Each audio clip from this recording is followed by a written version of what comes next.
ஹல்லேலூயா. நம்ம எல்லாம் உற்சாகமா இருக்கோமா? எப்படி தெரிவிக்கிறது? நம்ம உற்சாகமா இருக்கிறோங்கிறத ஒண்ணு நம்முடைய முகம் காட்டி தரணும். முகத்துல உற்சாகம் இருந்தா அகம் உற்சாகமா இருக்குன்னு அர்த்தம். ஏன்னா நம்ம தமிழ் அழகான ஒரு பழமொழி உண்டு, அகத்தின் அழகு. ஆமா ஆமா ஆமா, இருதயம் ரொம்ப உற்சாகமா இருந்ததுன்னா முகம் எப்படி இருக்கும்? பிரகாசமா உற்சாகமா இருக்கும். ஆமென் சொல்லுங்க பார்க்கலாம். அடுத்து எது உற்சாகத்தை வெளிப்படுத்தும்னா நம்முடைய சப்தம். நம்ம சப்தம். அப்போ நம்ம சப்தம் எப்படி இருக்கோ அதை பொறுத்துதான் நம்முடைய உற்சாகம் இருக்கிறத நம்ம புரிந்து கொள்ள முடியும். சரி, கர்த்தர் நல்லவர். இந்த அருமையான நாளுக்காக நான் கர்த்தரை துதிக்கிறேன். இது ஆண்டுடைய கிருபையினால கடந்த ஜூன் மாசத்திலிருந்தே நாங்கள் இதற்காக ஜெபித்துக் கொண்டே இருக்கிறோம், இப்படி ஒரு கூட்டத்தை நடத்த வேண்டும் என்று சொல்லி. கர்த்தருக்கு ஸ்தோத்திரம். இந்த சத்தியத்தை எப்படி ஆகிலும் ஜனங்களிடத்துல கொண்டு போய் சேர்க்க வேண்டும். ஏனென்று சொன்னால் இன்னைக்கு நம்ம அறிந்திருக்கிறபடி உலகம் எங்கும் இன்னைக்கு அநேக பொய் போதனைகள், கள்ள போதனைகள், துருபதேசங்கள் பரவி கொண்டிருக்கிற காலம் இது. தப்பு தப்பா மனிதரை பிரியப்படுத்துவது போல பேசி அப்பாவிகளை ஏமாற்றி கொண்டிருக்கிற காலம், ஜனங்களை வஞ்சித்து கொண்டிருக்கிற காலம். வெளியில பார்த்தா மிக டீசெண்டா ரொம்ப நேர்த்தியா அழகா பேசுற மாதிரி இருக்கும், ஆனா மக்களை வஞ்சித்து கொண்டிருக்கிறார்கள். கர்த்தருக்கு ஸ்தோத்திரம். நித்தியத்துக்கு நேராக வழி நடத்துகிறவர்கள் எத்தனை பேர்? நித்தியத்துக்கு நேராக ஜனங்களை வழிகாட்டி அனுப்புகிறவர்கள் எத்தனை பேர்? இன்னைக்கு நித்தியத்துக்கு போகணும். நாங்க காலையில சில தகவல்கள் என் காதுக்கு வந்தது. வந்த உடனே பிசாசு நினைச்சான் இதோட இவன் சோர்ந்து போயிருவான்னு நினைச்சான். அப்பதான் ஆவியானவர் சொன்னார், நான் நித்திய வீட்டிற்கு யாரையெல்லாம் நியமித்தேனோ அப்படி நியமிக்கப்பட்டவர்களிடத்துல நான் பேசியிருக்கிறேன், அவர்கள் வருவார்கள். அல்லேலூயா. ஏன்னா இங்க கேட்கிற இந்த சத்தியம் அவர்களை நித்தியத்துக்கு நேராக வழிநடத்தும், அதுல எந்த மாற்று கருத்தும் இல்லை. அப்படிப்பட்டதான ஒரு ஆழமேறிய நல்ல கருத்துக்களை நம்ம இங்க கேட்க போகிறோம். அப்படி இருக்கும்போது சாத்தான் பல வகையில தடை பண்ணினாலும் நித்திய வீட்டிற்கு நியமிக்கப்பட்டவர்கள் அவர்களிடத்தில் ஆவியானவர் பேசி கொண்டு வந்து சேர்ப்பார். அப்ப இங்க வந்திருக்கிற நீங்கள், நான் என் ஆவியில உணர்ந்தபடி சொல்லுகிறேன், நித்திய வீட்டிற்கு நியமிக்கப்பட்டவர்கள். ஒரு அல்லேலூயா சத்தமா? நான் நித்திய வீட்டுக்கு நியமிக்கப்பட்டவர்கள் சொல்றேன், உங்க அல்லேலூயாவுல உயிரே இல்லையே. அல்லேலூயா. ஆமென். கர்த்தருடைய நாமத்துக்கு மகிமை உண்டாகட்டும். கர்த்தருக்கு ஸ்தோத்திரம். அருமையான மோகனையா அவர்கள், அவரை பற்றி அதிகமா சொல்லணும்னா நேரம் இல்லை எனக்கு, அவ்வளவு சொல்லணும். நல்ல படித்த ஒரு தேவ மனுஷன். அவருக்கு பின்னால பேர் வைக்கணும், அவருக்கு பேருக்கு பின்னால டிகிரி போடணும்னா நம்ம கிட்ட இடம் பத்தல. அவ்வளவு ஸ்பேஸ் இருக்குமா அவருடைய டிகிரியை போடுறதுக்கு அப்படின்னு கேட்கும்போது அவர் சொன்ன வார்த்தை என்ன தெரியுமா?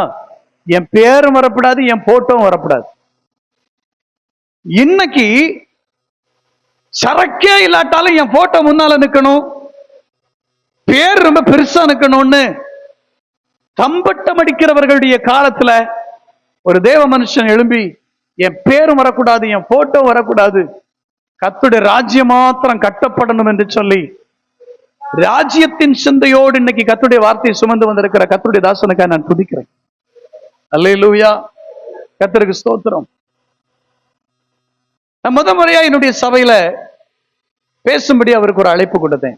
என்னுடைய ஆவியில நான் அவரோடு சில நாட்கள் பேசி புரிந்ததுல நான் உணர்ந்து கொண்டேன், இங்கே சரக்கு இருக்கு, இங்கே சத்தியம் இருக்கு, இங்கே பரலோகத்தினுடைய வெளிப்பாடு இருக்குன்றத நான் ஆரம்பத்துல கண்டுபிடித்தேன். என்னுடைய உள்ளத்துல ஒரு எண்ணம், எப்படியாகிலும் இவரை கொண்டு வந்து என்னுடைய சபையில பேச வைத்து விட வேண்டும். கேள்வி என்ன தெரியுமா? சின்ன கூட்டத்துல பேசுவாரா மாட்டாரா, வீட்டுக்குள்ளெல்லாம் வந்து பேசுவாரா மாட்டாரா, பெரிய கேள்வி இருந்துச்சு. ஆனா அவ்வளவு பெரிய மனுஷன் தாழ்மையா வந்து செய்தி கொடுத்தார். அந்த ஒரு பிரசங்கம் நின்றது. நானும் என்னுடைய சேனல்ல முக்கிய பிரசங்கம் பண்ணி கட் பண்ணி எல்லாம் போட்ட பிறகு 50 100 தாண்டல வியூவர்ஸ். ஆனா 1.25 மணி நேரம் அவர் பேசினார், களைப்பில்லாம சபையார் உட்கார்ந்து கேட்டாங்க. அந்த பிரசங்கத்தை வெட்டாம அப்படியே போட்டேன், 100க்கு மேல வியூஸ் போயிட்டே இருக்கு. பொதுவா ஒரு கருத்துண்டு யூடியூப்ல 10 நிமிஷத்துக்கு மேல பேசினா பார்க்க மாட்டாங்க, 20 நிமிஷத்துக்கு மேல பேசினா பார்க்க மாட்டாங்க. 1 மணி நேரம் 40 நிமிஷம் பேசின வீடியோவை 100கணக்கான பேர் பார்த்திருக்காங்க. ஏன் தெரியுமா? ஒரு வீட்டினுடைய வாசலை பார்த்த உடனே நமக்கு தோணும் இந்த வீட்டுக்குள்ள போய் பார்த்துட்டு வருவோம்னு தோணும். வாசல் சரியில்லை, ஒரு டைப்பா இருக்குன்னு வைங்களேன், வீட்டுக்குள்ள எவ்வளவு அலங்காரம் இருந்தாலும் வாசலை பார்த்த உடனே இந்த வீட்டுக்குள்ள போக வேண்டாம்னு தோணும். ஆனா வாசல் சூப்பரா இருந்ததுன்னா இந்த வீட்டுக்குள்ள போய் எட்டி பார்த்துட்டு வரணும்னு தோணும். அவருடைய பிரசங்கத்தினுடைய அந்த தொடக்கம் தான் இன்னைக்கு இந்த இடத்துல நமக்கு இப்படிப்பட்ட ஒரு ஆராதனையை ஒழுங்குபடுத்தி இருக்கிறது. அல்லையா சொல்லுங்களேன். இன்னைக்கு நாம 4 செஷனா நம்ம கர்த்தருடைய வார்த்தை கேட்க போறோம். ஏன்னா அவருக்கும் வயசு 70 ஆச்சு. அதனால அவருக்கு நம்ம டைம் கொடுக்கணும். அவர் ஆனா நம்ம எல்லாரையும் விட வாலிபர். அல்லையா சொல்லுங்க. ஆமா, கர்த்தருக்கு ஸ்தோத்திரம். அவருக்கு நம்ம நேரம் கொடுக்க வேண்டி இருக்கிறபடினால 4 செஷனா நம்ம இன்னைக்கு இந்த கிளாஸ் எடுக்கிறோம். கர்த்தருக்கு ஸ்தோத்திரம். மத்தியானத்துக்கு முன்னால, சாப்பாட்டுக்கு முன்னாடி நமக்கு எல்லாருக்கும் லஞ்ச் உண்டு. லஞ்சுக்கு முன்னாடி ஒரு 2 செஷன், அதுக்கு பிறகு மத்தியானத்துக்கு மேல நம்முடைய லஞ்சுக்கு மேல ஒரு 2 செஷன். குறிப்பா ரோமருக்கு எழுதின புஸ்தகம் 5ஆம் அதிகாரம், 6ஆம் அதிகாரம், 7ஆம் அதிகாரம், 8ஆம் அதிகாரம். இந்த 4 அதிகாரங்களை நம்ம இன்னைக்கு இங்க இருந்து படித்து தேறினவர்களாக இங்க இருந்து போறோம். அல்லேலூயா சொல்லுங்க பார்க்கலாம். கர்த்தருக்கு ஸ்தோத்திரம். எனக்கு நம்பிக்கை இருக்கு. ஏன்னா எங்க சபையில வந்து அவர் பேசின பிறகு சபையாருக்குள்ள மட்டும் இல்ல, ஓப்பனா சொல்றேன், எனக்குள்ள மாற்றம் வந்துச்சு. எனக்குள்ள மாற்றம் வந்துச்சு. அதனால நான் நிச்சயமாய் சொல்லுகிறேன், இந்த கூடாரத்துக்குள்ள, இந்த ஹாலுக்குள்ள வரக்கூடிய அத்தனை பேருக்குள்ள, இந்த சத்தியத்தை கேட்கிற அத்தனை பேருக்குள்ள நிச்சய மாற்றம் வரும். அதுல எந்த மாற்று கருத்தும் கிடையாது. அல்லேலூயா. ஆனா நீங்க இங்க உட்கார்ந்துகிட்டு எப்ப முடிப்பாங்கன்னு யோசிச்சுக்கிட்டே இருந்தீங்கன்னா மண்டைக்குள்ள ஏறாது. மண்டைக்குள்ள ஏறலன்னா மாற்றம் வராது. டாப் டு பாட்டம் மண்டைக்குள்ள ஏத்தணும். அப்ப மாற்றம் நிச்சயமாய் வரும். உங்க வாழ்க்கையில மாற்றம் வரும், உங்க குடும்பத்துக்குள்ள மாற்றம் வரும், உங்க ஊழியங்கள்ல மாற்றம் வரும். ஆமென். இந்த தேசத்துல மாற்றம் வரும். கர்த்தர் மாற்றுகிறவர். விசுவாசிக்கிறீங்களா? ஆமென். கர்த்தர் பெரிய காரியங்களை செய்வார். ஆமென். கர்த்தருக்கு ஸ்தோத்திரம். அருமையான ஒரு தேவதாசன் டாக்டர் மோகனையா அவர்கள் முன்னால வந்து கர்த்தருடைய வார்த்தையை நமக்கு கற்றுத் தருவார்கள். அவர்களை எல்லாம் கரங்களை தட்டி வரவேற்போம். ஆமென். கர்த்தருக்கு ஸ்தோத்திரம். அல்லேலூயா. கர்த்தாவே, உமது சமூகத்திலே நாங்கள் எங்களை ஒப்புக் கொடுக்கிறோம். பரிசுத்தமுள்ள நல்ல பிதாவே, நீர் எங்களோடு இருப்பதற்காக நன்றி.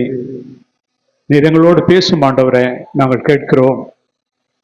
கர்த்தர் பெரிய காரியத்தை செய்யுங்க, மகிமையெல்லாம் எடுத்துக்கொள்ளுங்க. இயேசுவின் நாமத்துல ஜெபிக்கிறோம் ஜீவனுள்ள நல்ல பிதாவே, ஆமென். ஒருத்தர் மட்டும் படிக்கணும். 2 தீமோத்தேயு 3ஆவது அதிகாரம் 16, 17.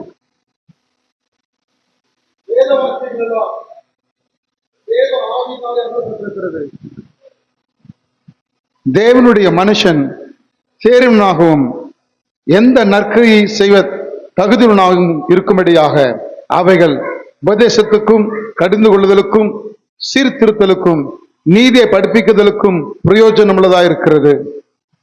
கர்த்தாவே, நீர் எங்களோடு பேசும். நீர் மகிமை எடுத்துக்கொள்ளும் ஆண்டவரே. பைபிள் படிக்கிறது பிரசங்கம் பண்ண படிக்க கூடாது. இது என்னத்து சொல்லுதுன்னா, இந்த வசனம் பைபிள் படிக்கிறது பிரசங்கம் பண்ண படிக்க கூடாது. பைபிள் படிக்கிறது நம்மளை சரி பண்றதுக்கு படிக்கணும். யாரெல்லாம் படிக்கிறாங்களோ அவங்க முதல்ல சரியாகணும். நம்மளை சரி பண்றதுக்கு படிக்கணும். ஏன்னு கேட்டீங்கன்னா, இந்த வார்த்தையில பவர் இருக்கு, வல்லமை இருக்கு. தேவன் வந்து இந்த உலகத்தை ரட்சிக்கணும்னு பிளான் பண்ணப்ப, இந்த உலகம் உண்டானதுல இருந்து இந்த உலகம் வந்து முடிய போற நாள் வரைக்கும் அவருடைய திட்டத்துல, தீர்மானத்துல ஒன்னே ஒண்ணுதான், இயேசு கிறிஸ்து, அவருடைய மகிமை, அவருடைய ராஜ்யம், அவருடைய பிள்ளைகள். இதை தவிர வேற ஒண்ணுமே உலகத்துல அவர் வந்து பிளானே பண்ணல. இயேசு கிறிஸ்து மகிமை அந்த ஆதியாகமத்துல இருந்து வெளிப்படுத்துதல் வரைக்கும் நம்ம படிச்சோம்னா இந்த ஒரு காரியத்தை தவிர வேற ஒரு காரியமும் இல்லை. ஆனா நம்ம படிக்கிறப்ப என்னன்னு கேட்டீங்கன்னா, நம்ம வந்து கான்டெக்ஸ்ட விட்டுடுவோம், கான்செப்டை விட்டுடுவோம். நல்லா கவனிக்கணும். ஆண்டவர்கிட்ட வந்து ஒருத்தன் கேட்டான், லூக்கா 10ஆவது அதிகாரத்துல, நான் நித்திய ஜீவனை சுதந்தரித்துக் கொள்வதற்கு நான் என்ன செய்ய வேண்டும்? அதுக்கு ஆண்டவர் சொன்னார், அவன் ஒரு நியாய சாஸ்திரின்னா அவனுக்கு எல்லாமே லாவெல்லாம் தெரியும், லா எக்ஸ்பர்ட். அவன் எதுக்காக கேட்டான்னா இயேசு கிறிஸ்துவ மடக்கணும்னு கேட்டான். ஏன்னா இயேசு கிறிஸ்துவின் காலத்துல இயேசு கிறிஸ்துவ பரிசேயர், சதிசேயர், வேதபாரகர் யாருமே நம்பல, அவருக்கு கொடுக்க வேண்டிய மரியாதையை கொடுக்கல. அப்ப இவரை மடக்கணும், இவருக்கு ஒன்றும் தெரியாதுன்னு ப்ரூவ் பண்ணுன்ற ஒரே காரணத்துக்காக கேட்கிறா, நான் நித்திய ஜீவனை சுதந்திரித்துக் கொள்வதற்கு என்ன செய்ய வேண்டும்? அதுக்கு ஆண்டவர் அவனுக்கு பதில் சொல்றாரு, what is written and what you have understood. அப்படின்னா என்ன அர்த்தம்னா, என்ன எழுதிருக்கு, நீ என்ன புரிஞ்சுக்கிட்ட, என்னப்பா எழுதிருக்கு, அது நீ எப்படி புரிஞ்சுக்கிட்ட அப்படின்னா என்ன அர்த்தம்னு கேட்டீங்கன்னா, கான்செப்ட் தெரியாம பைபிள்ல படிக்க முடியும், கான்செப்ட் தெரியாம பிரசங்கம் பண்ண முடியும். ஏன்னு கேட்டீங்கன்னா, ஜனங்களுக்கு தெரியாதனால அவங்க இந்த போதகம் நல்ல போதகமா கள்ள போதகமா என்றது கண்டுபிடிக்க முடியாத காரணம் என்னன்னு கேட்டீங்கன்னா, அவங்களுக்கு கான்செப்ட் தெரியாது. கான்செப்ட்னா நான் எது சொல்றேன்னா, ஒரு கருத்து சொல்றப்ப இது எதற்காக கர்த்தர் சொல்றாரு, இது எதற்காக எழுதிருக்கு அப்படின்ற கான்செப்ட சொல்றேன் நான். அதே மாதிரி கான்டெக்ஸ்ட் என்ற ஒரு வார்த்தை இருக்கு, எந்த சூழ்நிலையில எதற்காக இந்த வார்த்தை சொல்லப்படுதுன்ற ஒரு வார்த்தை இருக்கு. பெரிய வேத அறிஞர்கள், பிலாசபர்ஸ், நல்லா படிச்சவங்க எல்லாம் எப்படி படிச்சிருக்காங்கன்னு கேட்டீங்கன்னா, அவங்க எப்படி எழுதுறாங்கன்னு கேட்டீங்கன்னா கான்செப்டை தான் எழுதுறாங்க. ஆனா நம்ம படிக்கிறது கற்றுக்கொள்றதுலாம் கான்செப்டை நம்ம படிக்க மாட்டேன்றோம். உதாரணம் நான் சொன்ன நமக்கு புரியும். இப்ப நம்ம எஜுகேஷன் சிஸ்டம்ல கான்செப்ட் கிடையாது. நம்ம ஒரு புக்கு கொடுத்துருவாங்க, நம்ம ஸ்கூல் பிள்ளைங்க போய் புக்கில் படிப்பாங்க, சிலபஸ்ல படிப்பாங்க. அமெரிக்காவில் எப்படி எஜுகேஷன் சிஸ்டம்னா அங்க கான்செப்ட் சொல்லி கொடுப்பாங்க. கான்செப்ட்னா இது எதற்காக, ஒரு பாயிண்ட் வருதுன்னா இது எதற்காகன்னு சொல்லி கொடுப்பாங்க. ரோமர் புஸ்தகம் எதுக்கு நான் இந்த பாயிண்ட் நான் சொல்ல வரேன்னு கேட்டீங்கன்னா,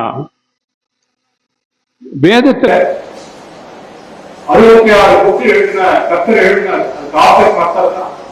66 புக்கும் பரிசுத்த ஆவியானவர் தான் ஆத்தர். ஆனா வெவ்வேறு மனுஷர்களை வச்சு எழுதினார். 27 புக்கு புதிய ஏற்பாட்டுல, 12 நிருபங்களை பவுல் அப்போஸ்தலர் எழுதினாரு. எபிரேயர் 1 அவருக்கு சேர்த்தா அவருதுன்னு சொல்றாங்க, ஏன்னா ஆத்தர் கிடையாது. அவருதுன்னு கணக்கு எடுத்துக்கிட்டோம்னா 13 நிருபங்களை பவுல் எழுதியிருக்கிறார். இது நிறைய பேருக்கு கன்ஃபியூஷன். இது எப்படி, இது ஒரு ஆள் இவ்வளவு பெருசா எழுதியிருக்கிறாரு, இது என்ன மேட்ரு அப்படின்னு பார்த்தா, ரிசர்ச் பண்ணவங்க, பைபிள் ரிசர்ச் பண்ண ஸ்காலர்ஸ் எல்லாம் எழுதுறாங்க, 2 புக்கு ரொம்ப கஷ்டம்னு எழுதுறாங்க.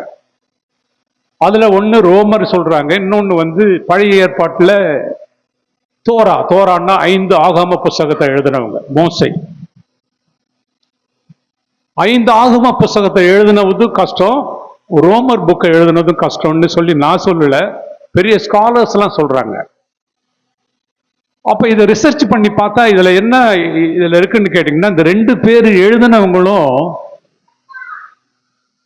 நம்ம இப்ப பழைய ஏற்பாட்டில் படிப்போம், மோசே இருக்கிற ஜனங்களிலே அவன மாதிரி ஒரு தாழ்மை உள்ள சாந்தம் உள்ள மனுஷன் இல்லைன்னு தேவனே சாட்சி கொடுத்திருக்கிறார். புதிய ஏற்பாட்டுல பவுல் சொல்றாரு, அவருடைய 55 வருஷத்துல அவர் கொரிந்தியர் சபைக்கு எழுதுறப்ப அவர் சொல்றாரு, இந்த உலகத்துல இருக்கிற அப்போஸ்தலர்கள் தெரியாது, எத்தனை பேருன்னு தெரியாது, அந்த அப்போஸ்தலர்ல நான் தான் கடைசி. அப்படின்னா எனக்கு அந்த அளவுக்கு அறிவு கிடையாது, புத்தி கிடையாது, ஞானம் கிடையாதுன்னு அர்த்தம். 55 வயசுல எழுதுறாரு. 5 வருஷம் கழிச்சு 60 வயசுல அவர் எபேசியருக்கு நிருபத்தை எழுதுறப்ப சொல்றாரு, பரிசுத்தவான்கள்லே நான் தான் கடைசி. பரிசுத்தவான்கள்னா யாருன்னா பிலீவர்ஸ், அவ்வளவுதான், சிம்பிளா. நம்மளாம் பரிசுத்தவான். அவர் சொல்றாரு எல்லா பிலீவர்லயும் நான் தான் கடைசி. மற்றவங்களாம் என்னை விட அறிவு உள்ளவங்க, திறமை உள்ளவங்க, சாமர்த்தியம் உள்ளன்னு அர்த்தம். 62 வயசு ஆயிடுச்சு. 62 வயசுல அவரு தீமோத்தேயுக்கு எழுதுறப்ப சொல்றாரு, பாவிகளிலே நான் தான் பிரதான பாவி. பாவியிலே நாதாயா பிரதான பாவி. எப்படி போறாரு பாருங்க. அவரு அனுபவத்தில் கர்த்தருடைய அவருடைய அனுபவம் வளருது, வேதத்தினுடைய அறிவு பெருகுது, அவருக்கு கிருபை பெருகுது. ஆனா அவர் சொல்றாரு, அப்படி தன்னை தாழ்த்திக்கிட்டே போறாரு.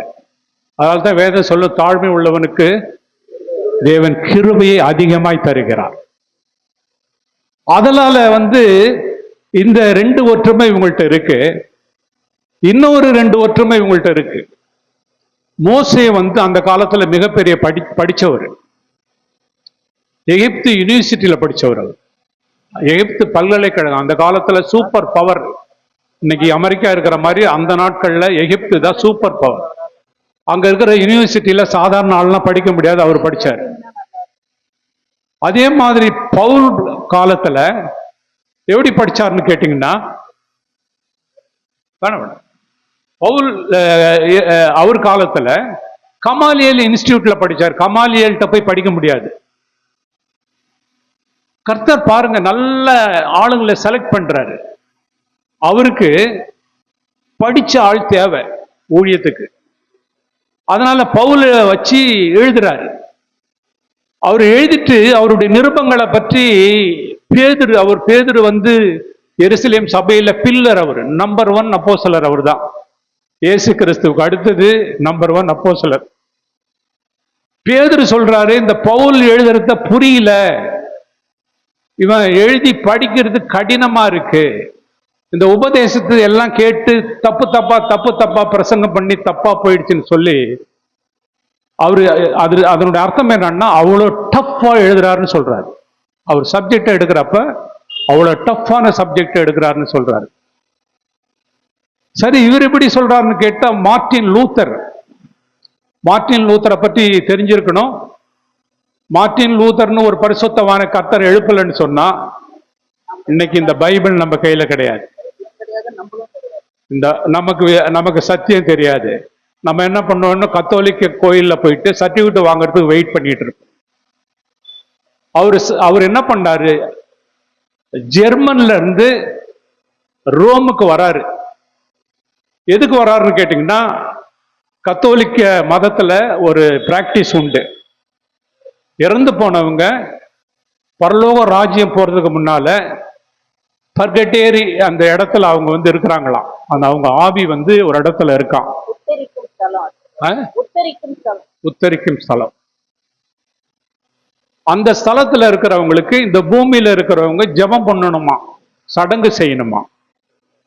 அப்படி சடங்கு செய்யறப்ப அந்த ஆவி மன்னிக்கப்பட்டு அந்த இடத்துல மன்னிக்கப்பட்டு அது தேவனுடைய ராஜ்யத்துக்கு போகுமா அப்படின்ற ஒரு நம்பிக்கை இன்னைக்கு கத்தோலிக்கு இருக்கு. அந்த காலத்திலயும் அது இருந்தது.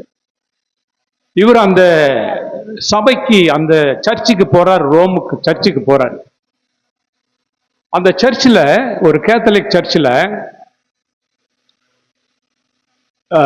பிலாத்துனுடைய அரண்மனை, இயேசு கிறிஸ்துவை அடிச்சு கூட்டிக்கிட்டு போற அரண்மனைக்கு ஏறுற வழியில மேல ஃபர்ஸ்ட் ஃப்ளோர்ல என்கொயரி நடக்குது, விசாரணை நடக்குது இயேசு கிறிஸ்துவுக்கு. அவர் ரத்தத்தோட அப்படி காயத்தோட போறப்ப அந்த ஸ்டெப்ஸ்ல ரத்தம் விழுந்து போச்சு. உடனே என்ன பண்ணாங்க, ரோம்ல இருந்து அந்த ஸ்டெப்ஸ் 28 ஸ்டெப் அப்படியே மரத்தினால ஆன ஸ்டெப்பை எடுத்துட்டு போயிட்டு அதை வச்சு ஒரு சர்ச்சு கட்டிட்டாங்க. அந்த சர்ச்சில் போயிட்டு அந்த போறவங்க நடந்து காலை வச்சு நடந்து போகக்கூடாது, முட்டியை வச்சு நடந்து தான் போகணும். முட்டி போட்டுக்கிட்டு நடந்து போகணும். இவர் கஷ்டப்பட்டு போயிட்டு முட்டி போட்டு நடக்கிறப்ப ஒரு பெரிய சத்தம் வந்தது. சத்தம் வந்த உடனே அவர் இருதயத்தில் ஒரு வார்த்தை சொன்னதான், எழுந்துரு, நீ போய் ரோமர் 1வது அதிகாரம் 17வது வசனத்தை படி. நீ எழுதுரு, நீ இங்க இருக்க வேண்டிய ஆள் கிடையாது, நீ எழுதுரு. 1 படிங்க, ரோமர் 1:17. விசுவாசத்தினாலே ஆ. நீதிமான் பிழைப்பான் என்று இருக்கிறபடி ம். விசுவாசத்தினால் உண்டாகும் தேவ நீதி விசுவாசத்திற்கென்று அந்த சுவிசேஷத்தினால் வெளிப்படுத்தப்படுகிறது. ஆமா, அவர் சொன்ன விசுவாசத்தினால நீதிமான் பிழைப்பான். நீ என்னப்பா பண்ணிட்டு இருக்கிற, நீ எழுந்துரு. அவர் எழுந்திருச்சு போனவர் தான். அவரை கூட ஒரு கூட்டத்தை கூட்டினாரு. ஒரு பெரிய புரட்சி வந்தது. அந்த புரட்சியில விசுவாசனத்தினால்தான் நீதிமான் பிழைக்கிறான்ற ஒரு பாயிண்ட கொண்டுகிட்டு ஆர்கியூ பண்ணி ஜெயிச்சு, இன்னைக்கு அந்த பாயிண்ட் உலகம் முழுக்க இன்னைக்கு போயிருக்கு. இன்னைக்கு வேதத்துல நம்ம கையில் அந்த வேதம் கிடைச்சிருக்கு. கர்த்தர் அப்படி மனிதர்களை காலத்துல எழுப்புறார். ஒவ்வொரு காலத்திலையும் அவருக்கு சாட்சியா ஒரு மனுஷனை எழுப்புறார். அந்த மனிதன் தான் மார்ட்டின் லூத்தர். அவரு என்ன எழுதுறாருன்னு நான் கொஞ்சம் ரிசர்ச் பண்ணி பார்த்தேன். அவரு எழுதுற வார்த்தையை பார்த்தா அவர் சொல்றாரு, ரோமர் புஸ்தகத்தை எந்த ஒரு மனுஷனாலும் மெமரைஸ் பண்ணி மெடிடேட் பண்ணி ஃபுல்லா அண்டர்ஸ்டாண்ட் பண்ணவே முடியாது. அல்லேலூயா. அவர் சொல்றாரு. அப்ப அவர் சொல்றாருன்னு கேட்டா அத்தாரிட்டி அவர் தான். ஏன்னா அவர் பெரிய படிச்சவர், மிகப்பெரிய தேவ மனுஷன். நம்ம படிச்சாலாம் நம்ம நம்பக்கூடாது, படிச்சிருக்கணும், தேவ மனுஷனாவும் இருக்கணும். அப்போ அவர் சொல்றாரு, அந்த ரோமர் புக்கை எந்த ஒரு மனிதனால படிச்சு அறிந்து புரிந்து கொள்ள முடியாது. காலையில படிச்சுனா ஒரு அர்த்தம் வரும், மதியம் படிச்சுனா கர்த்தர் பரிசுத்த ஆவியானவர் வேற ஒரு மீனிங்கை கொடுப்பாரு, சாயந்தரம் படிச்சுனா ஒரு மீனிங்கை கொடுப்பாரு.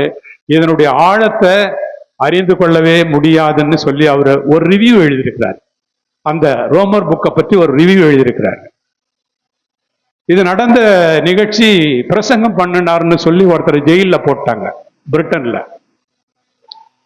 அந்த பிரிட்டன்ல அவர் ஜெயிலில் போட்டப்ப அவர்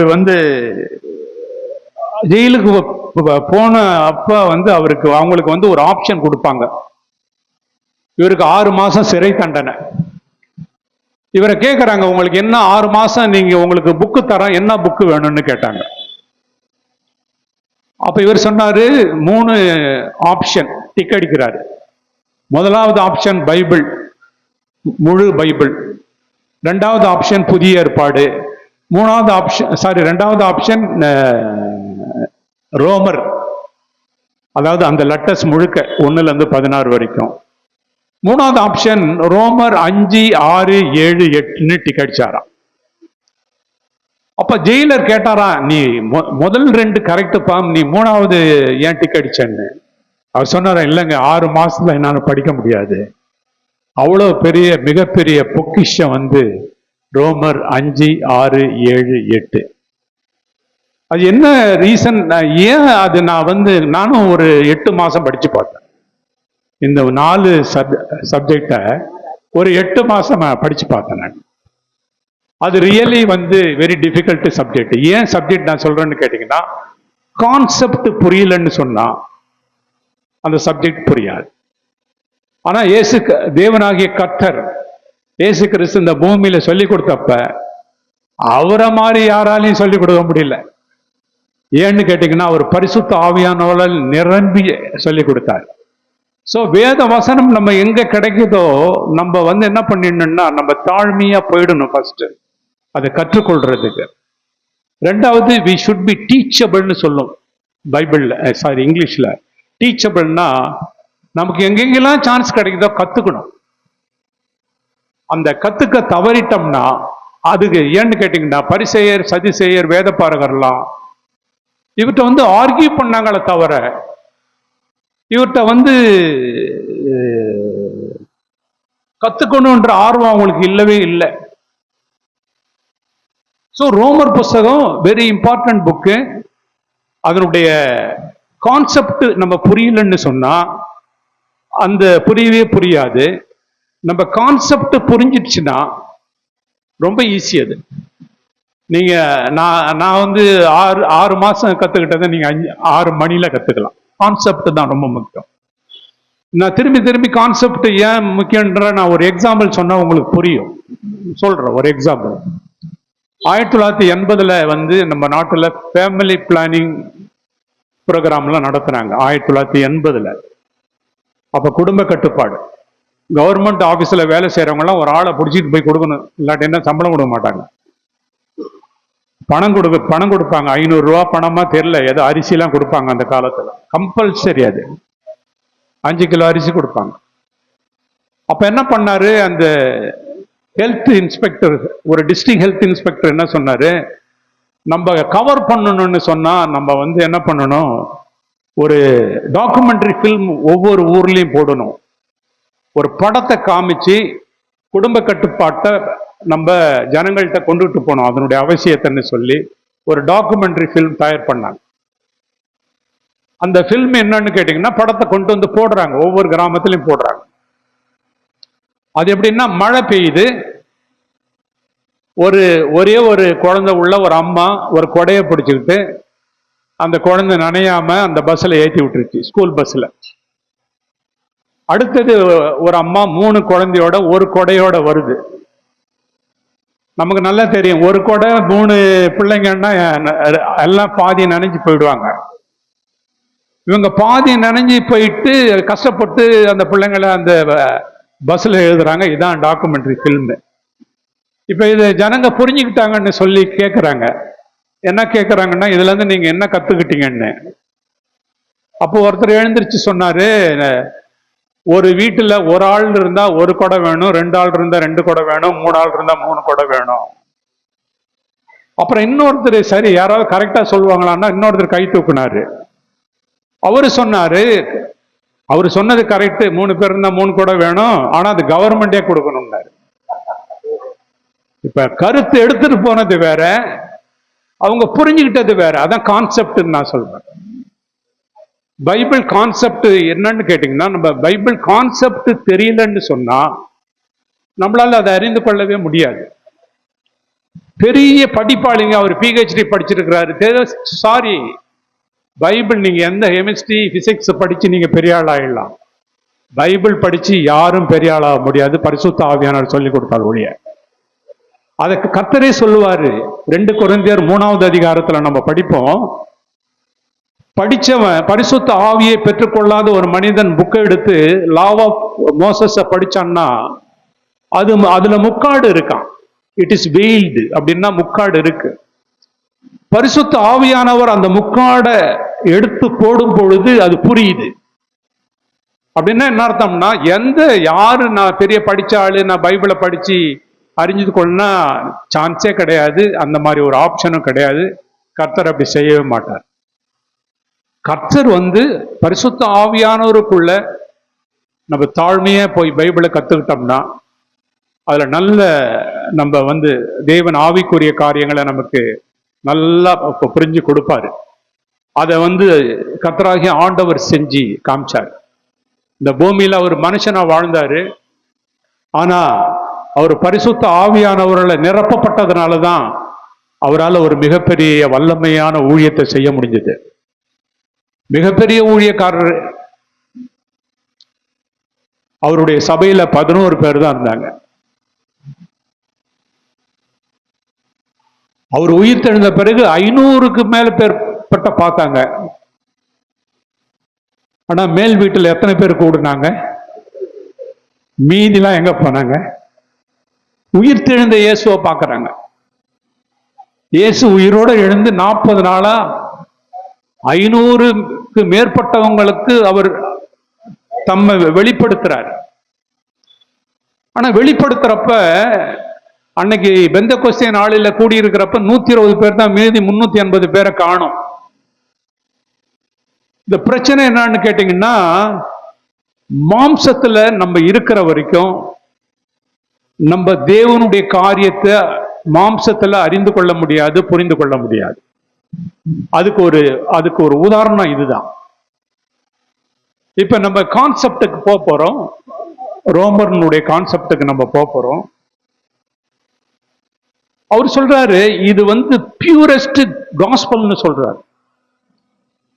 காஸ்பலா? நான் இது வரைக்கும் மத்தேயு, மார்க்கு, லூக்கா, யோவான் தானே காஸ்பல் புக்குன்னு நினைச்சுக்கிட்டு இருந்தேன். அவர் சொல்றாரு இதுதான்ப்பா காஸ்பல். காஸ்பலுடைய ஃபுல் டைமென்ஷன், அதாவது அதனுடைய முழு பரிமாணமும் வந்து ரோமர் புஸ்தகம் 1-8 புரஜாதிகளுக்கு ரட்சிப்பு, 9, 10, 11 இஸ்ரவேலுக்கு ரட்சிப்பு. ஆக 1-11 வரைக்கும் அது சால்வேஷனை பற்றி தான் பேசுது, ரட்சிப்பை பற்றி தான் பேசுது. இயேசு கிறிஸ்துவும் பரலோக ராஜ்யமும் பிதாவாகிய தேவனும் பரிசுத்த ஆவியானவரும் ரட்சிப்பை தவிர வேற ஒன்னிலுமே நாட் இன்ட்ரெஸ்டட்.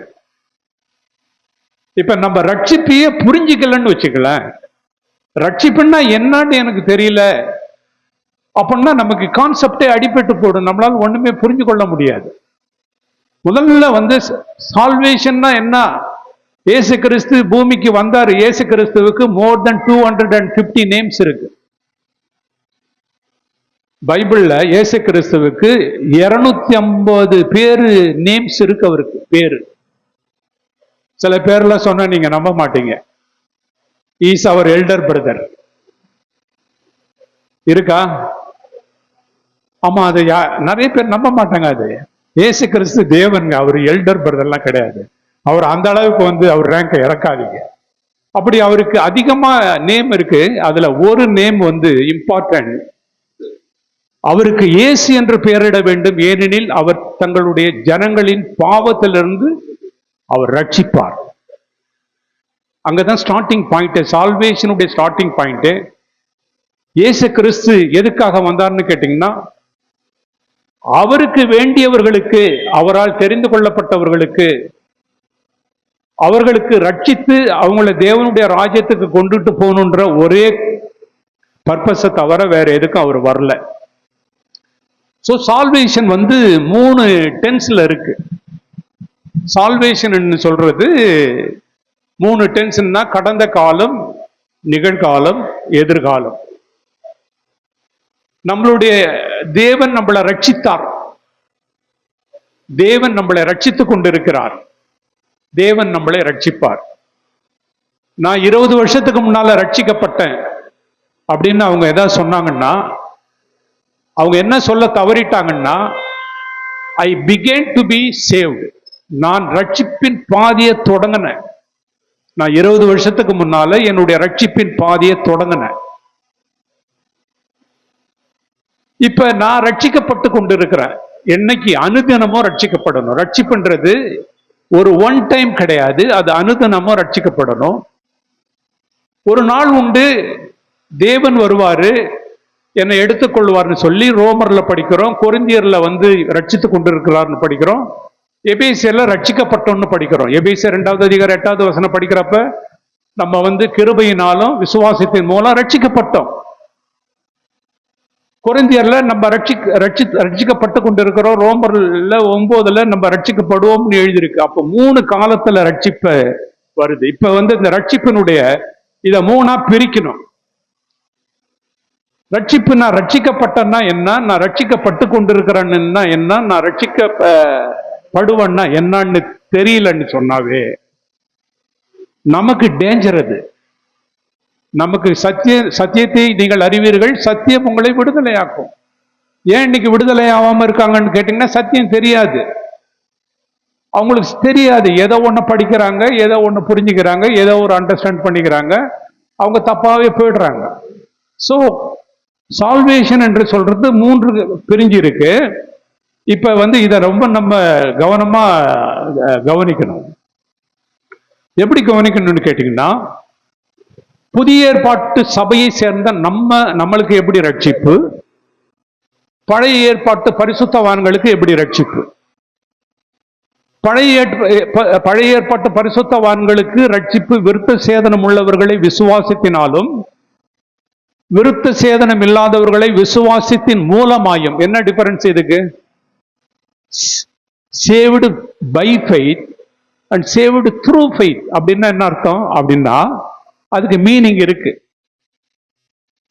அந்த மீனிங்கை நம்ம புரிஞ்சுக்கலன்னு சொன்னா நம்ம மிஸ்ஃபிட், நம்ம சரியா அதுக்கு ஒத்து வர மாட்டோம். பழைய ஏற்பாட்டு பரிசுத்தவான்கள் வந்து ரட்சிக்கப்படுறது என்னுடைய அண்டர்ஸ்டாண்டிங் படி ரொம்ப ஈஸி. நான் புரிஞ்சுக்கிட்டதுல ரொம்ப ஈஸி. அது எப்படி ஈஸின்னு நான் உங்களுக்கு சொல்றேன் பாருங்க. பழைய ஏற்பாட்டு காலத்து பரிசுத்தவான்கள் என்ன செய்யணும்னு கேட்டீங்கன்னா, வருஷத்துக்கு ஒரு தடவை பலி செலுத்தணும். அவங்க என்ன பாவம்னாலும் பண்ணுவாங்க, பலி செலுத்தணும். என்ன பாவம்னாலும் பண்ணுவாங்க, அடுத்த வருஷம் போய் கரெக்டா பலி செலுத்தணும். அப்படி அந்த அந்த நாளுல கண்டிப்பா போய் பலி செலுத்தணும். ஆனா பலி செலுத்துறப்ப சும்மா ஏதோ ஒரு அர்த்தம் இல்லாத பலி செலுத்தக்கூடாது. நீ எதுக்குப்பா பலி செலுத்துறன்னு கேட்டா, தெரியாதுங்க, எங்க அப்பா சொன்னாரு நான் பலி செலுத்துறேன், எங்க தாத்தா பலி செலுத்தினாரு நான் பலி செலுத்துறேன், அப்படி சொல்லக்கூடாது. அந்த பலி செலுத்துறதுடைய மீனிங்க அவங்க புரிஞ்சுக்கிட்டு பலி செலுத்தணும். அது மீனிங் என்னன்னு கேட்டீங்கன்னா, நான் இன்னைக்கு பழுதில்லாத இந்த மிருகத்தை, இந்த காளையை, இந்த ஆட்டை பலி செலுத்துறேன். ஒரு நாள் உண்டு எனக்காக என் ஆண்டவராக இயேசு கிறிஸ்து எனக்காக பலி செலுத்த போறாரு. ஆபிரகாம்ல இருந்து அதை விசுவாசிக்கிறாங்க. ஆபிரகாம் காலத்துல இருந்து எல்லாமே மேசியா வருவாரு, நம்ம பாவத்தை தீர்க்கிறதுக்கு அவர் அடிக்கப்படுவாரு, அவர் ரத்தம் சிந்தப்படும்னு அதை நினைச்சுக்கிட்டு போய் பலி செலுத்தணும். அப்படி பலி செலுத்திட்டு இறந்துட்டாங்கன்னு வச்சுங்க, இப்ப அவங்களுடைய பாவம் மன்னிக்கப்படணும். இப்ப என்னன்னு கேட்டீங்கன்னா, தேவன் கல்வாரி சிலுவையில அவருடைய ரத்தம் சிந்தப்பட்டு அப்படி விழுந்து அவர் மரித்து உயிரோடு எழுந்த உடனே அந்த கல்லறையில இருக்கிறவங்க அத்தனை பேரும், பலி செலுத்தனுடைய அத்தனை பேருனுடைய பாவமும் அன்னைக்கு மன்னிக்கப்பட்டுருச்சு. அவங்க புக்கில் மன்னிப்பு எங்கன்னு கேட்டீங்கன்னா, பரலோகத்துல ஒவ்வொருத்தருக்கும் ஒரு புக்கு வச்சிருக்கிறார். அந்த புக்கில் அவர் எழுதுறார், டிக்ளேர்டு ரைச்சஸ். அப்படின்னு என்ன அர்த்தம்னா, அவன் பரிசுத்தவான்னு எண்ணப்பட்டது, அவ்வளவுதான், முடிஞ்சு போச்சு. அது அங்க பரலோக ராஜ்யத்தில் தேவனிட்ட புக் இருக்கு, அந்த புக்கில் அவனுக்கு எழுதிட்டாரு. இப்ப தாவீதுக்கு அவர் பாவம் செஞ்சாரு. பழைய ஏற்பாட்டு காலத்துல பாவம் செஞ்சவங்களுக்கு அவங்களுக்கு தண்டனை கர்த்தர் கொடுக்கல. தண்டனைன்னா ஜட்ஜ்மெண்ட். நான் சொல்றது என்னன்னு கேட்டீங்கன்னா, இவங்க பரலோக ராஜ்யம் போகணுமா நரகத்துக்கு போகணுமா, அதுதான் நான் பேசுறேன்.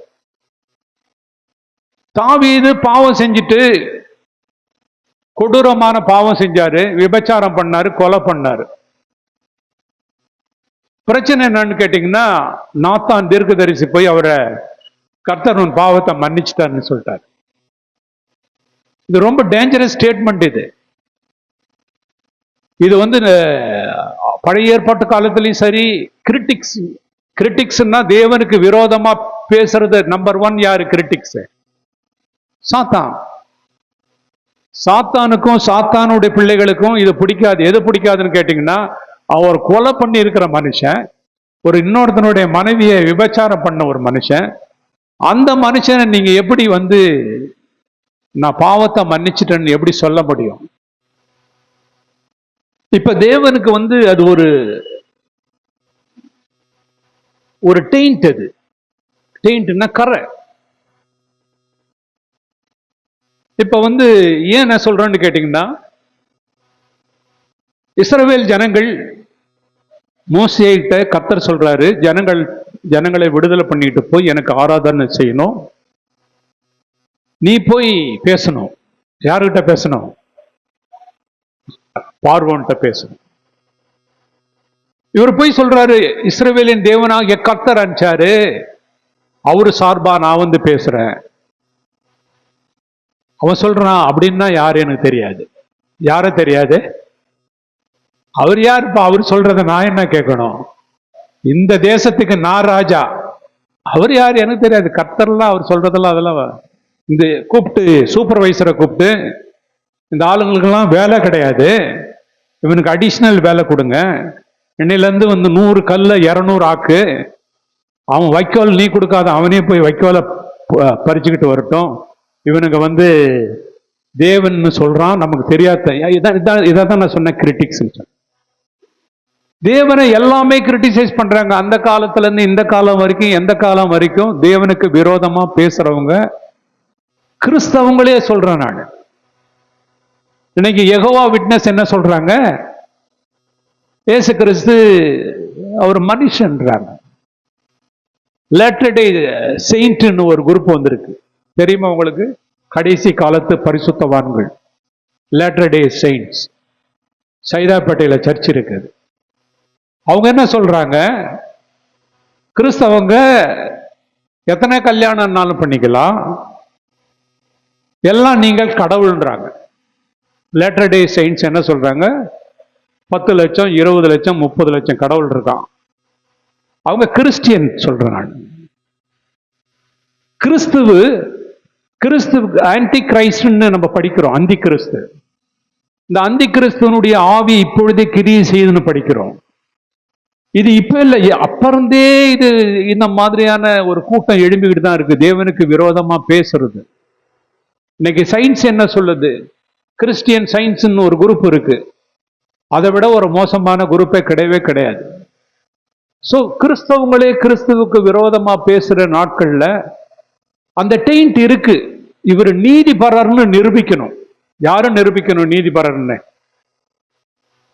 இவர் நீதி உள்ளவரும் நீதிபரர்னும் அவர் வெளிப்படுத்தும்படி அவரு ரோமர் 3வது அதிகாரத்துல இருக்கு அந்த வசனம். ரோமர் படிக்கலாம்.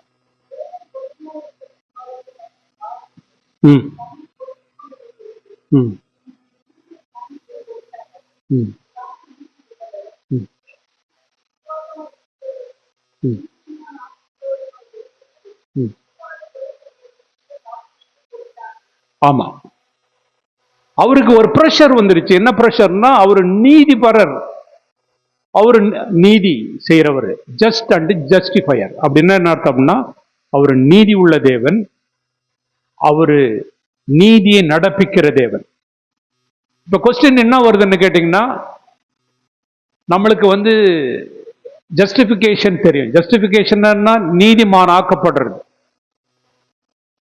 இப்ப நம்ம கோர்ட்ல போயிட்டு லீகலுக்கு போவோம். எந்த கோர்ட்டா இருக்கட்டும், டிஸ்ட்ரிக்ட் கோர்ட்டா இருக்கட்டும், ஹை கோர்ட்டா இருக்கட்டும், சுப்ரீம் கோர்ட்டா இருக்கட்டும், இன்டர்நேஷனல் கோர்ட்டா இருக்கட்டும், ஒரு கோர்ட்ல போய் ஒரு ஆளை வந்து அக்யூட் பண்ணுவாங்க.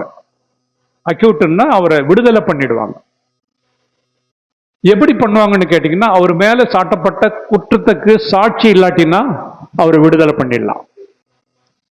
இந்த ப்ராசஸ்ல என்ன நடக்குன்னா, குற்றவாளியும் தண்டிக்கப்பட்டுருவான், நிரபராதியும் தண்டிக்கப்பட்டுருவான், குற்றவாளி விடுதலை ஆயிடுவான். ஏன் நம்ம லீகல் சிஸ்டத்துல உலகத்துலன்னா, இது ஒரு எவிடன்ஸை வச்சு சொல்றது. எவிடன்ஸ் கரெக்டா இருந்தா கரெக்டான தீர்ப்பு கிடைக்கும், எவிடன்ஸ் தப்பா இருந்தா தப்பான தீர்ப்பு கிடைக்கும்.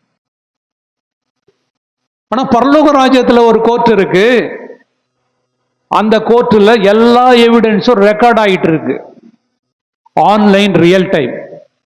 11 மணிக்கு நான் வந்து பொய் பேசணும்னா அன்னைக்கு அப்பயே ரெக்கார்ட் ஆகிடும் என் அக்கௌண்ட்ல.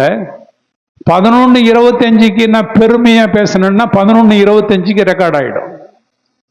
அங்க அவ்வளோ ஆன்லைன்ல வந்து அங்க சிஸ்டத்துல அங்க வந்து ரெக்கார்ட் ஆயிடுது. இப்ப அந்த கோர்ட்ல போய் ஒரு பாவி நிரபராதின்னு வெளியில வரணும். அப்படி நிரபராதின்னு வெளியில் அனுப்பிச்சிட்டார்னா, is not the just God. அவர் நீதி உள்ள தேவன் கிடையாது. அவர் நீதி உள்ள தேவன்னா பாவி எங்க அனுப்பணும்? நரகத்துக்கு அனுப்பணும். அவர் வந்து ஒரு பாவியை ரட்சிக்க முடியவே முடியாது, சான்ஸே கிடையாது. அப்படி அவர் ஒரு பாவியை அவன் பாவி இல்லைன்னு மன்னிக்க முடியாது. நல்ல கவனிங்க, பாவ மன்னிப்பு வேற, நிரபராதி வேற. இப்ப நம்ம பாவம் மன்னிக்கப்பட்டது, ஆபிரகாம் தேவனை விசுவாசித்தார், அது அவருக்கு நீதியாக எண்ணப்பட்டது.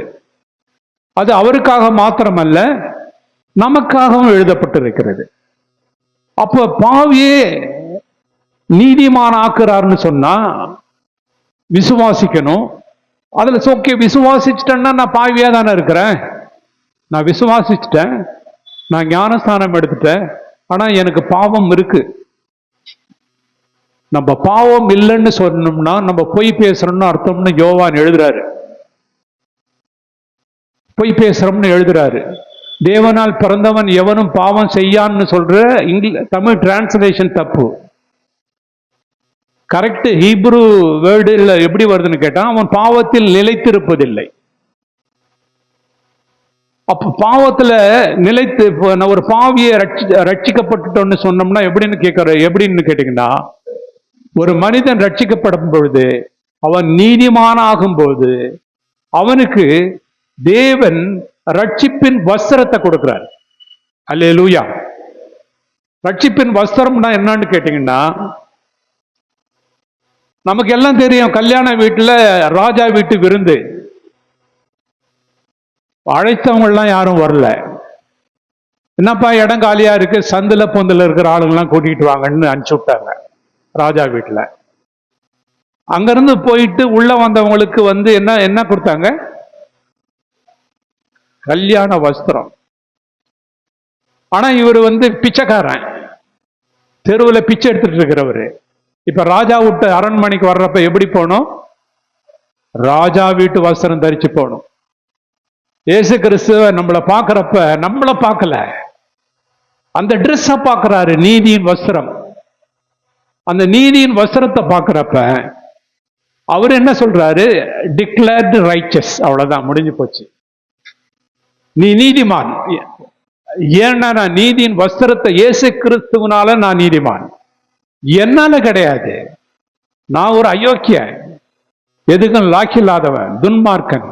ஆனா நான் விசுவாசத்தினால ரட்சிக்கப்பட்டு தேவனுடைய பிள்ளையா மாறும் பொழுது என்னுடைய பாவம் மன்னிக்கப்பட்டது, நான் நீதிமான். இப்பதான் சொல்றாரு. இப்ப கேள்வி கேட்கறாங்க, இது என்னங்க நியாயம் இல்லையே? அப்படின்னா அதுக்குதான் மிகப்பெரிய விலைக்கரியத்தை கர்த்தர் கொடுத்துட்டார். அந்த விலைக்கரியம் பாவமில்லாத ஒருவர் ரத்தம் சிந்தணும். இந்த உலகத்துல அப்பேற்பட்ட ஒரு பர்சன் கிடையவே கிடையாது. உலகத்துல பாவமில்லாத ஒரு மனிதன் ஒருவர் தான் வந்தார். அவர் கர்த்தராக இயேசு கிறிஸ்து. அவர் வாழ்ந்தாரு, அவர் ரத்தம் சிந்தினாரு. ஒரு கொடூரமான ஒரு மரணத்துக்கு பிறகு நமக்கு ரட்சிப்பு, நம்ம ரட்சிக்கப்பட்டுட்டோம். ஆனா ரட்சிக்கப்பட்டுட்ட பிறகு நமக்கு பாவம் இருக்கு. இது எப்படி நான் புரிஞ்சுக்கிறேன்னு கேட்டீங்கன்னா, நம்ம பழைய ஏற்பாட்டு நம்ம கொண்டுட்டு வந்த அந்த கான்செப்ட் இன்னும் நம்ம முடிக்கல. பழைய ஏற்பாட்டுல ஈஸி ரட்சிக்கப்படுறது. அவன் பலி செலுத்தணும், கர்த்தர் ரத்தத்தை சிந்திட்டாரு, இயேசு கிறிஸ்துவை நோக்கி பார்க்கணும், விசுவாசிட்டாட்டணும். ஆனா நம்ம ரட்சிக்கப்படுறது ரொம்ப டேஞ்சரஸ். புதிய ஏற்பாட்டுல இருக்கிற விசுவாசி அந்த கான்செப்ட் நீங்க புரிஞ்சுங்க. ஃபர்ஸ்ட் ரட்சிப்புன்னு சொல்றது, நான் என்னைக்கு இயேசு கிறிஸ்துவை ஏற்றுக்கொண்டுட்டு என் பாவத்தை அறிக்கையிட்டு மனம் திரும்பிட்டு ஞானஸ்தானம் எடுத்தனோ அன்னைக்கு நான் ரட்சிக்கப்பட்டுட்டேன். என்னுடைய பாவங்கள் எல்லாம் மன்னிக்கப்பட்டுருச்சு. அந்த டேட்டு வரைக்கும் நல்லா கவனிங்க. அந்த டேட்டு வரைக்கும் நான் ஆகஸ்ட் மாசம் 23ஆம் தேதி 2015 ஞானஸ்தானம் எடுத்தேன்னா அன்னைக்கு வரைக்கும் என் பாவங்கள்லாம் மன்னிக்கப்பட்டுருச்சு. அந்த பழைய அங்க எரேஸ் பண்ணிட்டாச்சு, அங்க இல்ல, ரெக்கார்டு இல்ல. ஆனா அந்த டேட்டுக்கு பிறகு நான் செய்யற பாவம்லாம் அப்படியே வருது. இப்ப அந்த பாவத்துல இருந்து நான் மன்னிக்கப்படணும். நல்லா கவனிச்சிங்க, நான் மன்னிக்கப்படணும். கர்த்தர் இங்க ஒரு மனிதனை நீதிமானாக்குறப்ப, ஓகேப்பா நான் உன்னை நீதிமான் ஆக்கிட்டேன், நீ போயிட்டு 10 வருஷம் 20 வருஷம் இந்த பூமியில வாழ்ந்து நீ பரிசுத்தவான்னு நிரூபிச்சு காட்டு, அப்புறம் பரலோக ராஜ்யத்தை உன்னை கூப்பிடுறேன்னு சொல்ல. அவர் நீதிமான் ஆக்கிட்டார். நீதிமான் ஆக்கிட்டு என்ன பண்றாரு? இப்ப என்ன சொல்றாரு? நம்ம நீதியின் கனி கொடுக்கணும். அதனாலதான் கிரியை இல்லாத விசுவாசம் செத்ததுன்னு யாக்கோபு எழுதுவார். நான் விசுவாசித்து நீதிமான் ஆயிட்டேன், அதுக்கு பிறகு நான் நீதிமானுக்குரிய கிரியை செய்யணும். செய்ய முடியுமான்னா முடியாது. நல்லா இது ஸ்டெப் பை ஸ்டெப் நம்ம கவனிச்சோம்னா இது புரியும்.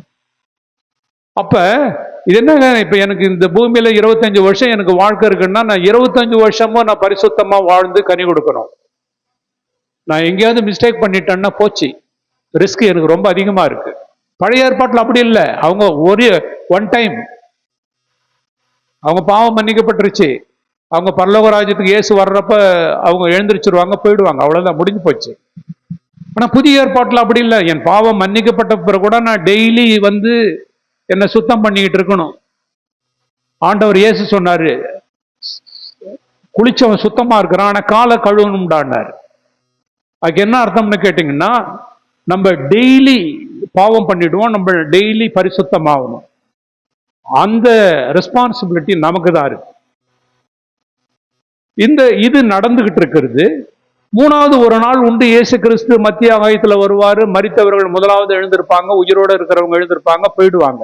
ஸோ இந்த சால்வேஷன் அப்படின்னு சொல்றது எப்படி சொல்லுவாங்கன்னு கேட்டீங்கன்னா, ஜஸ்டிபிகேஷன், சாங்டிபிகேஷன், குளோரிபிகேஷன். அப்படின்னா நீதிமானாக்கப்படுறது, பரிசுத்தமாக்கப்படுறது, மகிமைப்படுறது. அப்ப இந்த குளோரிபிகேஷனும் ஜஸ்டிபிகேஷனும் ஒன் டைம்னா ஒரே தடவை தான். என் பாவம் ஒரே நாள்ல மன்னிக்கப்பட்டுருச்சு. குளோரிபிகேஷன் வந்துருவாரு, நான் போயிடுவேன், அவ்வளவுதான், பரலோக ராஜ்யத்துக்கு நான் போயிடுவேன். ஆனா இந்த சாங்டிபிகேஷன் இருக்கு பாருங்க, பரிசுத்தமாக்கப்படுதல், இது தொடர்ந்து நடந்துகிட்டு இருக்கு டெய்லி.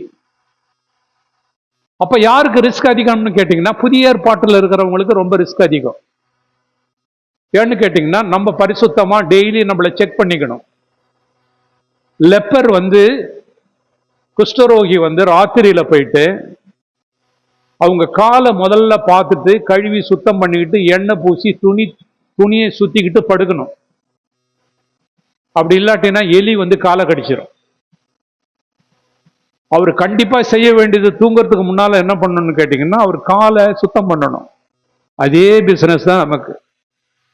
டெய்லி நம்ம தூங்க போறதுக்கு முன்னால நான் இன்னைக்கு என்ன பரிசுத்தமாக்கிக்கிட்டேனா அப்படின்னு செக் பண்ணிக்கணும். நான் செக் பண்ணலன்னு சொன்னாவே டேஞ்சர் ஆயிடுச்சு. இப்ப என்னன்னு கேட்டீங்கன்னா, ஜஸ்டிபிகேஷன் சொல்றது ரட்சிப்பு என்னுடைய பாவத்துக்கு payment, salvation from the guilt, penalty of sin. நான் பாவம் செஞ்சேன், பனிஷ்மெண்ட், எனக்கு பனிஷ்மெண்ட் தேவன் கொடுத்துட்டாரு, பேமெண்ட்டை கொடுத்துட்டாரு. இது கடன் வாங்குற மாதிரி. நான் கடன் வாங்கிட்டேன்னா நான் செலுத்தணும், நான் செலுத்தலைன்னா எனக்காக யாரோ ஒருத்தர் நல்ல ஒரு பேமெண்ட் பண்ணணும்.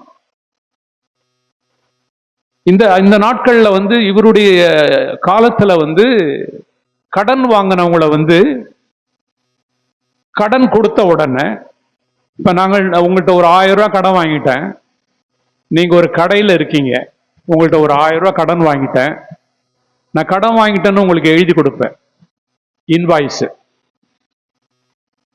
அதை திரும்பி கொடுத்துட்டா அந்த காலத்துல அந்த இன்வாய்ஸை மடிச்சு அந்த கடையில ஒரு மரம் இருக்குமா, அந்த மரத்துல ஆணியில வச்சு அடிப்பாங்களாம். அந்த ஆணியில வச்சு அடைச்சிட்டாங்கன்னா என் கடன் அடைக்கப்பட்டுருச்சு. அந்த இன்வாய்ஸை ஆணியில வச்சு அடிக்கலன்னா அந்த கடன் இன்னும் இருக்கு. இதைத்தான் பவுல் அப்போஸ்தலர் எழுதுறாரு. நம்ம கொலேசியர்ல நமக்கு எதிரடியாக இருந்த கையெழுத்தை குலைத்து அவை நடுவில் இராதபடி எடுத்து ஆணி அடித்து அப்படின்னு வர்றதுன்னு என்னன்னு கேட்டீங்கன்னா, நம்மளுடைய கடனை கர்த்தர் பேமெண்ட் பண்ணிட்டார். அல்லேலூயா. நம்ம கடனை கர்த்தர் பேமெண்ட் பண்ணிட்டார்னா saved from the penalty of sin. எனக்கு தண்டனை கிடையாது. ஆனா பாவம்னு சொல்றது இந்த உலகத்துல ஒரு ரட்சிக்கப்பட்ட விசுவாசிக்கு 3 இடத்துல பிரச்சனை, 3 எதிரி இருக்கிறான். அவன் யாருன்னு கேட்டீங்கன்னா, பிசாசு, உலகம், மாம்சம். இது எபேசியர் 2வது அதிகாரம் 2வது வசனத்துல படிச்சா இது தெளிவா தெரியும். இந்த 3 பேரும் நமக்கு விரோதமா எப்படி போராடுறாங்கன்றது தெரியும். இதுல 2 பேரை நீங்க ஜாக்கிரதையா இருந்து உஷாரா இருக்கலாம். யாரு 2 பேருன்னா, பிசாசு நம்ம ஜாக்கிரதையா இருக்கலாம், நம்ம உலகத்திலையும் ஜாக்கிரதையா இருக்க முடியும், மாம்சத்துக்கிட்ட ஜாக்கிரதையா இருக்க முடியும். மாம்சம் எங்க இருக்கு? எனக்குள்ள இருக்கு. உலகமும் பிசாசும் வெளியில இருக்கு, மாம்சம் எனக்குள்ள இருக்கு. என்னுடைய மாம்சம் நான் பாவம் இந்த பாவம் என்ன பண்ணுதுன்னு கேட்டீங்கன்னா, இந்த 3 பேரை வச்சு என்னை 24 மணி நேரமும் 365 நாளும் அட்டாக் பண்ணிட்டு இருக்கு. இந்த அறிவு எனக்கு இல்லாட்டினா நான் மாட்டிக்குவேன், அவன்கிட்ட சிக்கிக்குவேன். இந்த அறிவு எனக்கு முதல்ல வேணும். எனக்கு என்னன்னு கேட்டீங்கன்னா, அதனால தான் நம்ம ஜாக்கிரதையா இருக்கணும். ஒண்ணு குளோரிபிகேஷன், எனக்கு ஒன் டைம் எக்ஸசைஸ், ஏசு வந்துட்டாருன்னா போயிடுவேன், எனக்கு பிரச்சனையே கிடையாது.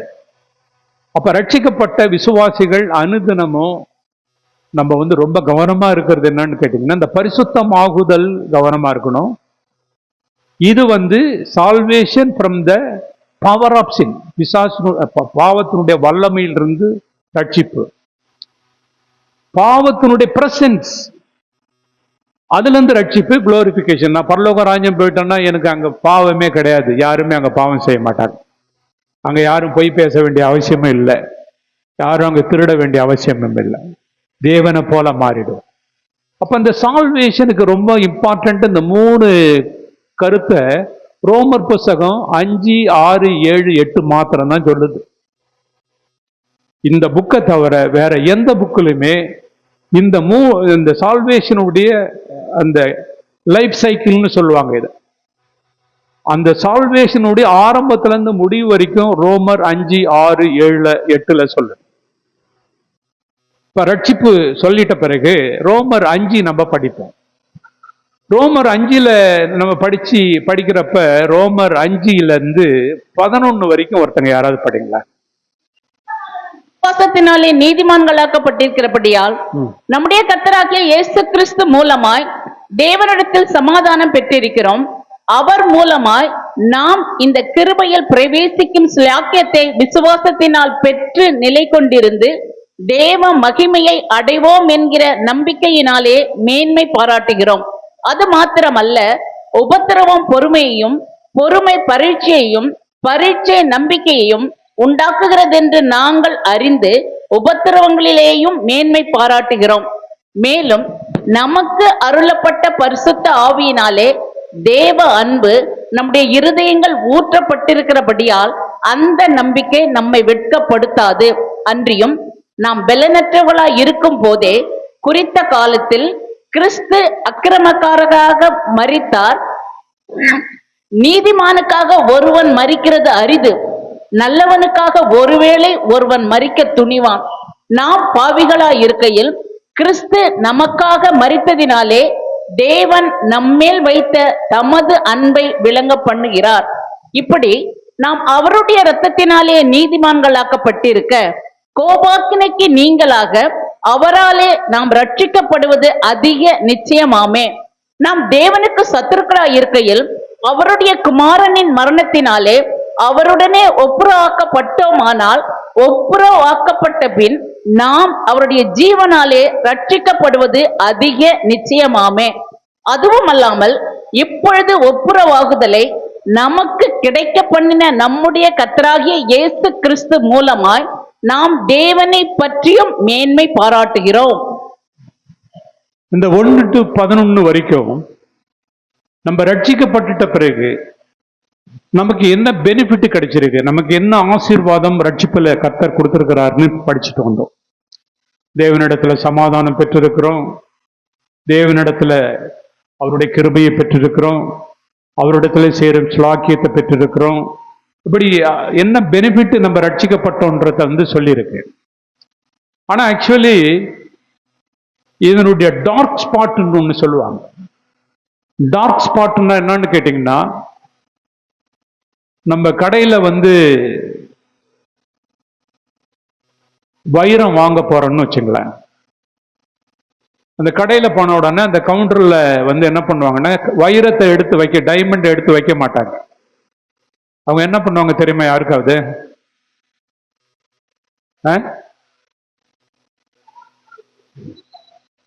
ஒரு வெல்வெட் கிளாத் வைப்பாங்க கருப்பு கலர்ல.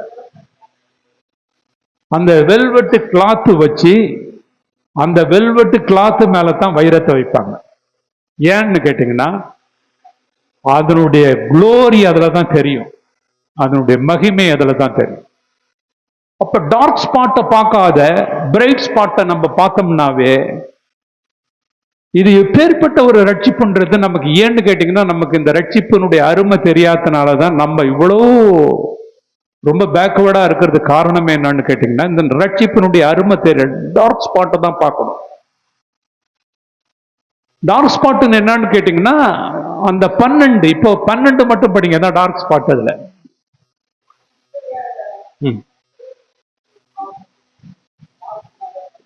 படிக்கிட்டு படிச்சுட்டீங்க.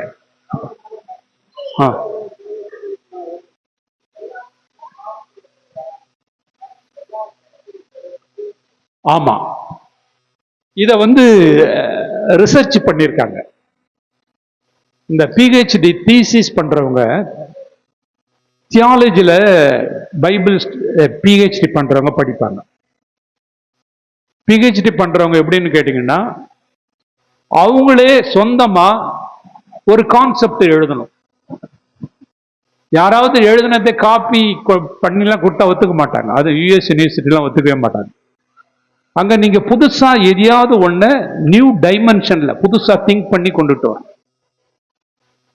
அதுல நிறைய பேர் நான் இந்த யூனிவர்சிட்டியில சும்மா பார்ப்பேன். அதுல யாரு தீசிஸ் வாங்கி யாரு பாஸ் பண்றாங்கன்னா, ரோமன்ஸ் எழுதுறவங்களுக்கு எல்லாம் கிடைச்சது.